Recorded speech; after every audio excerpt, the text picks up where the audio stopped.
Assalamualaikum warahmatullahi wabarakatuh.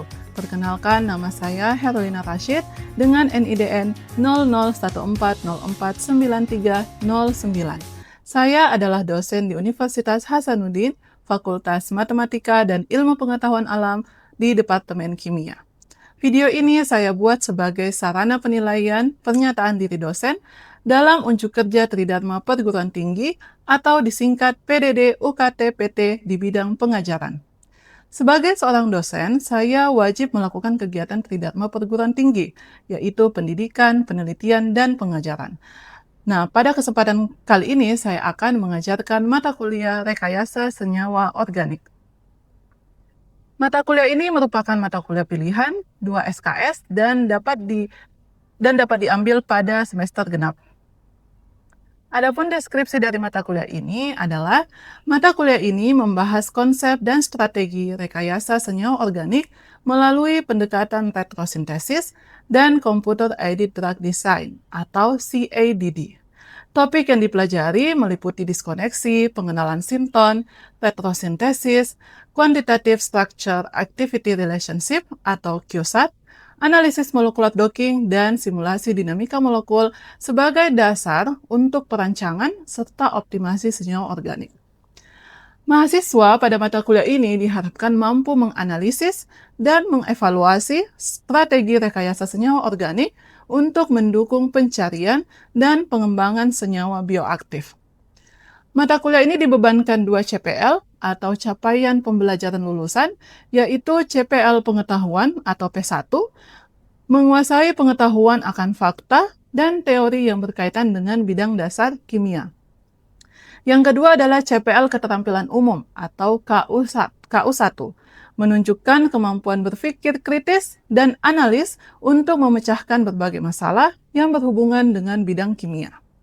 Nah, dari CPL tersebut kemudian diturunkan kepada CPMK atau capaian pembelajaran mata kuliah. CPMK pertama ialah mampu memahami prinsip dasar metode diskoneksi dan urutan reaksi yang benar dalam sintesis senyawa organik. CPMK yang kedua ialah mampu menganalisis alur diskoneksi senyawa sederhana dan senyawa yang rumit untuk mendapatkan substrat dan menuliskan mekanisme reaksinya. CPMK yang ketiga ialah mampu mengintegrasikan tentang pemanfaatan kimia komputasi dalam merekayasa senyawa organik. Bahan kajian pada mata kuliah ini yang pertama, pendekatan diskoneksi dan prinsip dasarnya. Yang kedua, urutan diskoneksi dalam retrosintesis. Yang ketiga, diskoneksi senyawa 1 gugus fungsi, senyawa 2 gugus fungsi, Quantitative Structure Activity Relationship atau QSAT, analisis molekular docking, dan yang kedelapan, simulasi dinamika molekul. Model pembelajaran yang kami gunakan di mata kuliah ini merupakan model blended antara tatap muka atau offline dan daring atau online. Untuk tatap muka atau luring, dosen dan mahasiswa bertemu secara langsung di kelas, melibatkan interaksi langsung seperti diskusi, presentasi, praktikum, dan yang lainnya. Sedangkan untuk sistem online, di Unhas kita menggunakan sistem kelola pembelajaran Sekolah 2.0 yang merupakan learning management system yang digunakan untuk mendukung dan memperlancar proses pembelajaran. Nah, untuk metode pembelajaran yang merupakan cara atau strategi yang digunakan dosen untuk menyampaikan materi, pada mata kuliah ini kami menggunakan metode ceramah, diskusi, dan studi kasus. Pola pengejaran yang saya terapkan di mata kuliah ini adalah Delivery Interaction Assessment.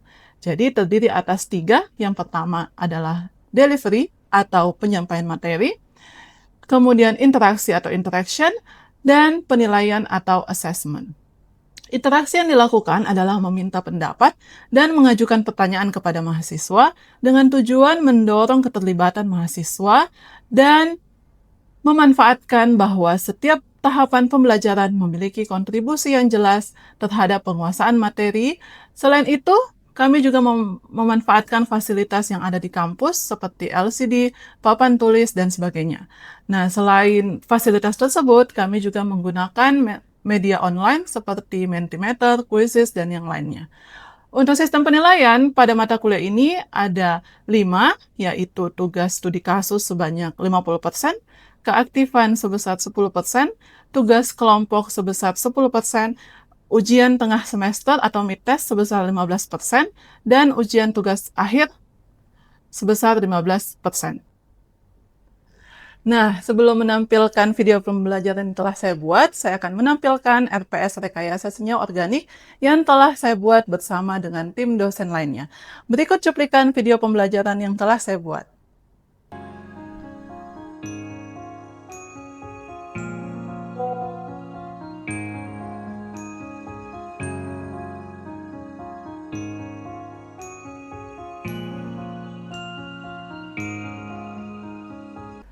Assalamualaikum warahmatullahi wabarakatuh.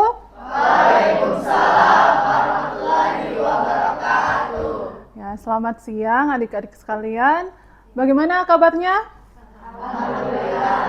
Alhamdulillah. Ya, jadi hari ini kita akan melanjutkan materi pekan lalu ya untuk mata kuliah Rekayasa Senyawa Organik. Tapi sebelum kita melanjutkan perkuliahan hari ini, mungkin ada baiknya kita berdoa dulu ya. Oke, silahkan kita mulai berdoanya.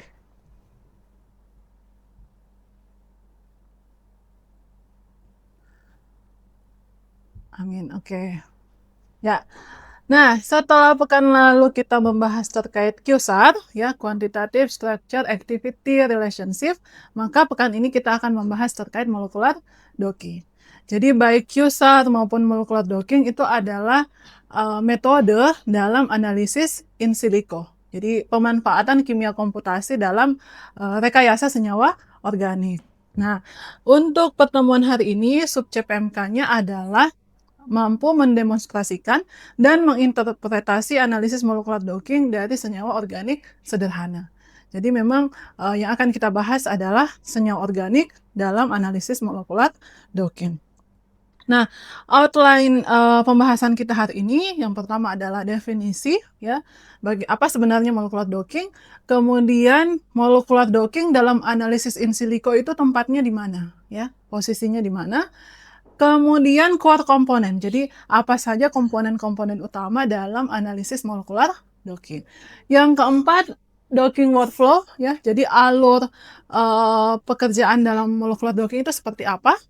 Yang kelima, integrasi dengan metode lain. Jadi molekular docking ini kalau kita mau combine dengan metode lain itu bagaimana? Di mana letaknya? Yang keenam, softwarenya, ya. Jadi apa perangkat lunak yang kita gunakan dalam analisis molekular docking. Dan yang terakhir adalah aplikasi dari molekular docking. Sebelum kita lanjut ke materi, saya minta kalian dulu untuk scan barcode di atas. Nah, pertanyaannya adalah apa yang ada di pikiran kalian ketika kalian mendengar molekular docking? Ya, silahkan dimasukkan kodenya dan diberikan jawaban. Nah, ini sudah ada yang mengisi ya. Terbanyak saat ini metode komputasi. Ya, ada yang menjawab in silico, ada yang menjawab protein ya. Nah, ada yang menjawab penambatan molekul. Oke, ini sudah ada 13 partisipan. Nah, jawaban terbanyak adalah metode komputasi, ya, makanya tulisannya paling besar di sini. Nah, jawaban-jawaban kalian ini sudah benar ya. Metode komputasi, penambatan molekul, ada proteinnya, ada enzimnya. Jadi molecular docking itu masuk di sini, structure based drug design. Jadi kita mendesain senyawa obat berdasarkan struktur protein dari penyakit tertentu. Kalau kanker mungkin proteinnya EGFR, kalau diabetes mungkin enzim ya, alfa glukosidase, alfa amilase. Nah, jadi molecular docking adalah salah satu metode dalam analisis in silico. Nah, bagaimana ilustrasi ya dari molecular docking? Jadi kita punya ligan, yang mana ligan ini adalah senyawa organik. Apakah itu flavonoid, alkaloid ya. Kemudian kita punya target protein. Apakah dia protein atau mungkin enzim atau mungkin DNA? Ya bisa saja ya, tergantung studi kita apa. Nah, ligan ini kemudian kita masukkan ke sisi aktif dari suatu protein. Jadi misalnya protein ini sisi aktifnya, kita masukkan ke sini, kita tambatkan. Jadi kalau molecular docking itu kan artinya penambatan molekul. Kita tambatkan senyawanya, kemudian dia akan berinteraksi dengan asam amino dari protein, maka nanti membentuk interaksi kimia. Apakah ikatan hidrogen, van der Waals, mungkin elektron-elektron stacking, itu muncul interaksinya. Nah, semakin banyak interaksi, semakin baik binding energy yang dihasilkan. Nah, selanjutnya, apa sebenarnya komponen-komponen dari molecular docking? Jadi di molecular docking itu ada dua komponen utama. Yang pertama adalah algoritmanya. Jadi search algoritma. Nah, search algoritma ini itu akan menentukan orientasi dan konformasi dari ligan tersebut. Jadi satu senyawa itu dibuat berbagai macam bentuk konformasi, tempat, lokasi. Nanti kemudian akan dihitung berapa energinya di konformasi tersebut menggunakan scoring function. Nah, dari situ kemudian kita akan melihat bagaimana workflow dari molecular docking. Nah, mungkin di sini ada yang pernah melakukan molecular docking dan bisa sharing mungkin apa software yang digunakan, apa tujuannya. Oke, silahkan Anissa. Baik Ibu, terima kasih kesempatannya. Jadi saya dulu sempat melakukan molecular docking untuk kegiatan ISNPC. Jadi saat itu saya melakukan simulasi molecular docking untuk anti diabetes. Jadi karena anti diabetes, saya menggunakan protein targetnya itu enzim. Ada dua, enzim alfa amilase dan enzim alfa glukosidase. Untuk ligannya sendiri saya kumpulkan dari jurnal itu. Ketika itu saya menggunakan ekstrak. Jadi saya studi literatur dulu senyawa-senyawa yang ada di ekstrak bawang dayak. Kemudian saya kumpulkan, saya analisis ADMET, kemudian saya lanjutkan ke molecular docking. Untuk software yang saya gunakan, yang pertama itu ada Chimera untuk preparasi, kemudian Autodoc Tools untuk simulasi molecular dockingnya atau penempatan molekulnya, kemudian yang terakhir itu Discovery Studio untuk melihat visualisasinya. Itu Ibu. Oke, terima kasih Anissa atas sharingnya. Anissa menggunakan dua enzim ya sebagai target, yaitu alfa amilase dan alfa glukosidase. Karena memang seperti yang kita ketahui ya, untuk studi diabetes, memang dua enzim tersebut sangat berpengaruh. Nah, maka disitulah pemilihan target. Jadi pemilihan target itu sesuai dengan apa penyakit yang ingin kita cari obatnya. Kalau misalnya diabetes bisa gunakan itu. Kalau misalnya cancer mungkin proteinnya atau enzimnya nanti berbeda lagi. Ya. Kemudian tadi software ya. Software yang digunakan adalah Autodoc. Ya, jadi Autodoc ini termasuk salah satu software yang free, gratis ya, untuk kita bisa gunakan. Dan memang bisa digunakan di sistem operasional Windows ya. Jadi ada juga software yang memang digunakan di Linux ya. Nah, mungkin kalian familiarnya dengan Windows bisa menggunakan Autodoc. Nah, jadi workflow-nya seperti yang dikatakan Anissa tadi. Yang pertama adalah target selection. Memilih protein target. Memilih protein target otomatis kita harus melihat apa penyakitnya. Kalau terkait bakteri ya protein yang ada di bakteri. Selanjutnya ligand preparation ya. Nah, kalau misalnya kita mau mencari obat dari tanaman ya, mungkin kita mengambil daunnya atau buahnya. Nah, itu yang dulu kita ekstraksi terlebih dahulu. Kita ekstraksi, kita dapat ekstraknya, kan senyawa-senyawanya itu sudah tertarik ya ke ekstrak.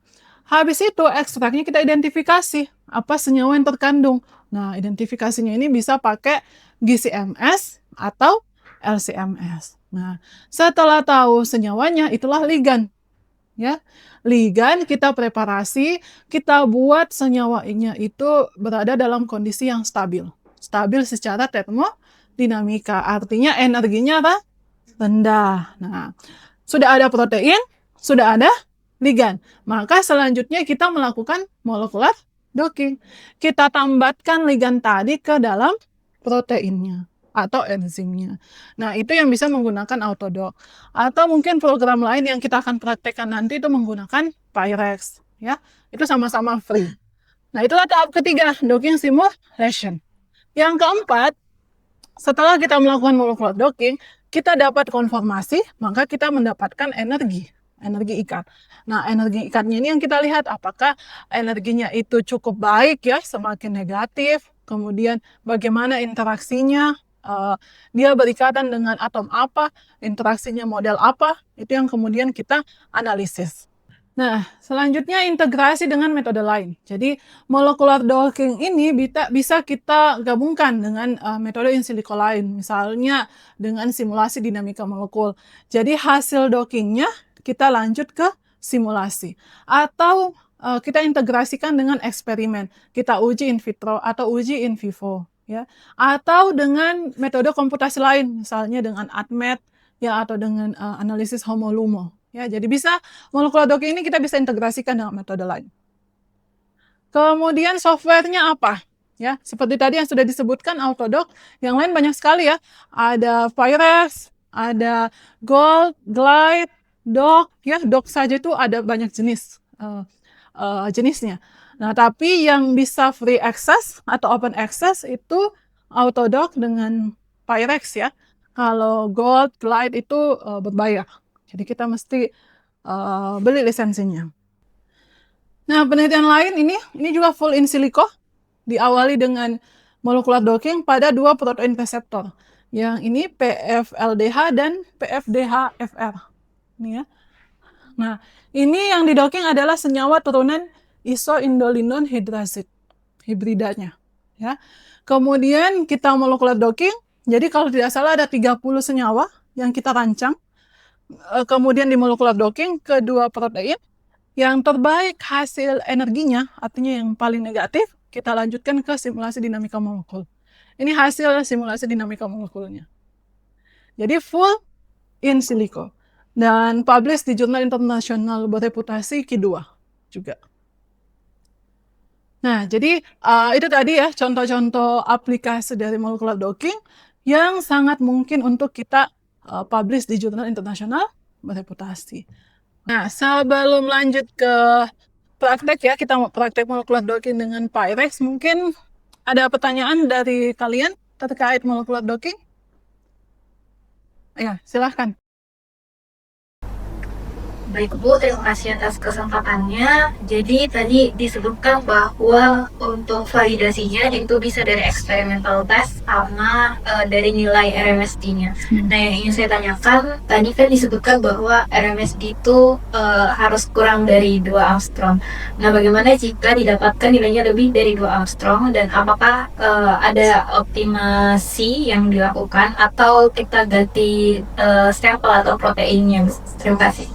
Ya, terima kasih atas pertanyaannya ya, pertanyaan yang sangat bagus. Validasi docking yang pertama adalah RMSD. RMSD itu root mean square deviation atau penyimpangan ya. Nah, kalau penyimpangannya kecil maka bagus hasilnya. Nah, standarnya adalah kurang dari 2 Armstrong. Apakah selalu seperti itu? Kebanyakan ketika kita melakukan molecular docking tidak selalu hasilnya kurang dari 2 Armstrong ya. Mungkin ketika kalian mencobakan nanti RMSD-nya itu malah lebih dari 2 Armstrong. Nah, apa yang harus kita lakukan ketika mendapatkan hal seperti itu adalah mengecek metode kita. Ya, karena di molecular docking itu kan kita men-setup beberapa hal. Misalnya setup yang paling pertama itu adalah ukuran box-nya. Nah, kalau box grid-nya itu tidak pas atau terlalu besar mungkin, maka nanti RMSD-nya mungkin akan lebih dari 2 Armstrong. Jadi kita mengecek kembali, mungkin box grid-nya atau algoritmanya yang mungkin kita mesti mengganti dengan algoritma lain. Karena ada beberapa algoritma yang disediakan di satu software ya. Kalau di Autodock saja mungkin ada 2 algoritma yang bisa kita pilih.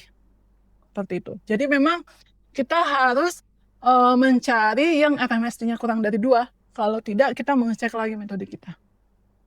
Bagaimana? Apakah cukup? Oke.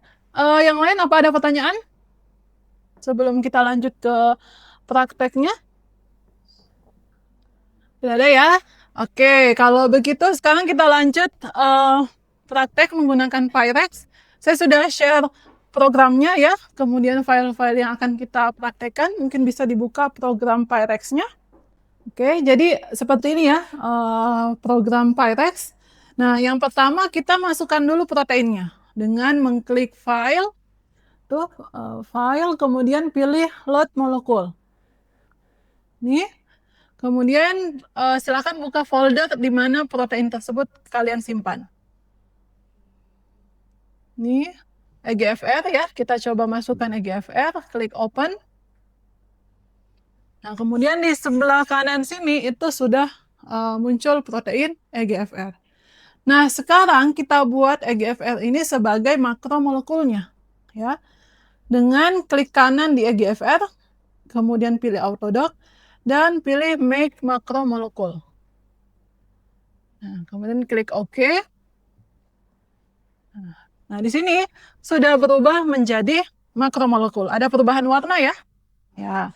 Nah, proteinnya masuk, sekarang ligannya yang kita kasih masuk dengan cara yang sama. Ini load molekul, pilih ligannya. Pertama saya masukkan dulu erlotinib. Klik open. Jadi sudah ada ya erlotinib di sini. Kalau kita perbesar, ada yang berbeda ya. Nih, dijelaskan ya. Jadi yang garis-garis itu adalah proteinnya. Yang stick and ball ini itu adalah erlotinib. Jadi ada perbedaan visualisasi. Nah, kalau pakai Pyrex kita bisa langsung melakukan molecular docking untuk beberapa senyawa. Kalau Autodoc satu persatu. Ya. Jadi saya masukkan lagi senyawa kedua, afatinib. Kemudian open. Nah, ya, ini sudah masuk 2 senyawa dengan 1 protein EGFR. Bagaimana? Sudah berhasil? Ya, oke. Nah, selanjutnya kita pilih start yang ada di kanan bawah. Klik start. Maka di sini sudah muncul ya. Jadi Pyrex ini sebenarnya isinya adalah Autodoc. Jadi runningnya menggunakan Autodoc, tapi interface-nya itu Pyrex. Nah, kalian cek di sini apakah sudah ada ligan yang terpilih. Kalau saya ini belum ada ligan, maka kita harus pilih ligannya. Jadi cari ini afatinib, diklik di atas ini, kemudian kita klik juga erlotinib. Nah, ini udah berubah menjadi 2 ligan terpilih untuk protein EGFR. Ya, sudah sama?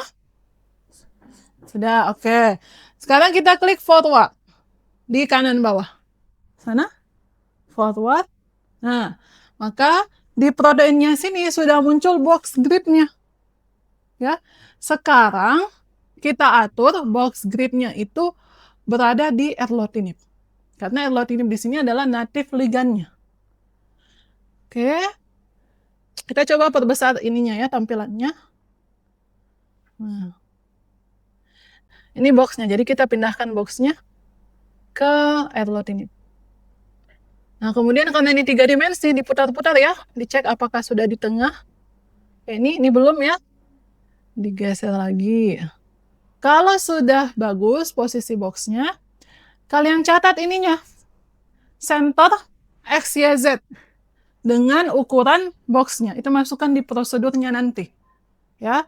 Dan juga diatur sini exhaustiveness-nya. Kalau untuk riset harusnya minimal 50. Tapi karena kita percobaan saja, kita atur 8 saja ya, supaya cepat hasilnya. Tapi kalau kalian penelitian minimal 50. Oke, kemudian klik forward di kanan bawah. Nah, kalau sudah running, maka akan muncul tabel hasil seperti ini.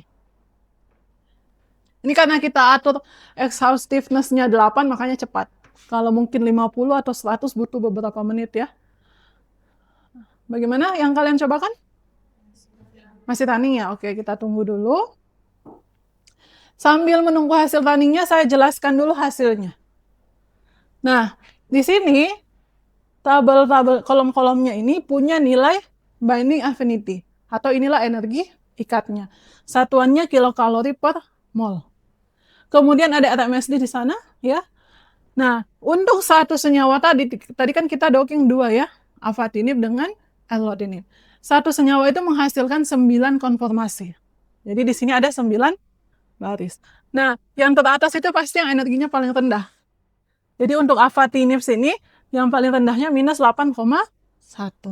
Konformasi itu yang kita simpan. Kemudian nanti kita visualisasikan. Ya. Jadi kita klik di Avatinib, kemudian di atas ini, yang atas sana, diklik kanan. Save as PDB. Kemudian kalian simpan di folder kerja kalian. Ya, misalnya sini tadi kita simpan Avatinib hasil, ya. Begitu pula untuk erlotinib. Jadi cari yang mana yang konformasinya paling rendah energinya, ini minus 6,9, itu yang kita simpan konformasinya.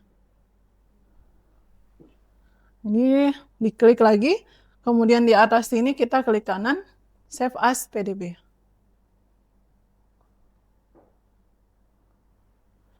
Erlotinib berikan nama yang berbeda ya, hasil, dan save. Nah, oke, klik save. Nah, sekarang buka Discovery Studio-nya. Ya, diklik file, protein, dan open proteinnya, EGFR-nya dulu. Oke, hasilnya tadi, hasil konformasinya, open. Ya. Nah, ya. Kemudian nanti diklik sebagai ligandnya. Jadi seperti itu untuk molecular docking. Nah, mungkin itu yang bisa saya sampaikan. Apakah ada yang bisa menyimpulkan materi hari ini? Ya, silahkan. Baik, jadi molecular docking itu salah satu metode komputasi atau in silico di mana bisa kita gunakan untuk memprediksi bagaimana ligand itu berinteraksi dengan sebuah target seperti protein dan juga enzim. Kemudian nanti akan menghasilkan sebuah konformasi senyawa. Nah, menurut saya molecular docking ini sangat bermanfaat, apalagi kita bisa memprediksi senyawa apa yang bisa digunakan untuk atau berpotensi menjadi kandidat untuk obat. Nah, molecular docking ini bisa mempermudah mahasiswa juga, apalagi biayanya pasti lebih murah dibandingkan ketika kita trial and error untuk praktik secara langsung. Mungkin seperti itu saja, Bu. Oke, terima kasih ya atas kesimpulan yang sangat baik tadi, sangat lengkap. Jadi molecular docking ini salah satu teknik in silico yang bisa kita gunakan dalam mengurangi trial and error di laboratorium atau di pekerjaan eksperimental ya, khususnya di bidang rancang obat. Dan perangkat lunak yang bisa kalian gunakan adalah Pyrex, atau kalau kalian mau cobakan juga yang lain bisa. Sangat banyak panduan di YouTube ya yang dibuat oleh orang-orang di luar negeri, hanya mungkin berbahasa Inggris ya. Bisa kalian gunakan dalam mempelajari software-software lainnya. Oke, apa masih ada pertanyaan lagi? Cukup ya. Di akhir perkuliahan ini saya ingin menyampaikan tugasnya ya untuk di rumah. Jadi kalian buat review dari artikel ini ya. Di reviewnya kalian mesti menjelaskan apa novelty dari penelitian ini, apa metode yang digunakan, kalau ada in silico apa metode in siliconya, dan bagaimana hasilnya, bagaimana hasil in silico itu mendukung penelitian ini. Nah, reviewnya kemudian nanti dikumpul di sekolah secara online ya, di sekolah 2.0 pada folder tugas atau assignment. Kalian bisa cek nanti di folder pertemuan hari ini. Oke, ada yang mau ditanyakan terkait tugasnya? Ada jelas ya? Nah, kalau seperti itu, karena waktu juga sudah cukup, saya ucapkan terima kasih atas kehadiran kalian hari ini. Semoga ilmu yang kita dapatkan hari ini bermanfaat dan bisa kalian gunakan di masa depan. Assalamualaikum warahmatullahi wabarakatuh. Sekian video pembelajaran yang telah saya buat. Semoga ada manfaatnya. Terima kasih.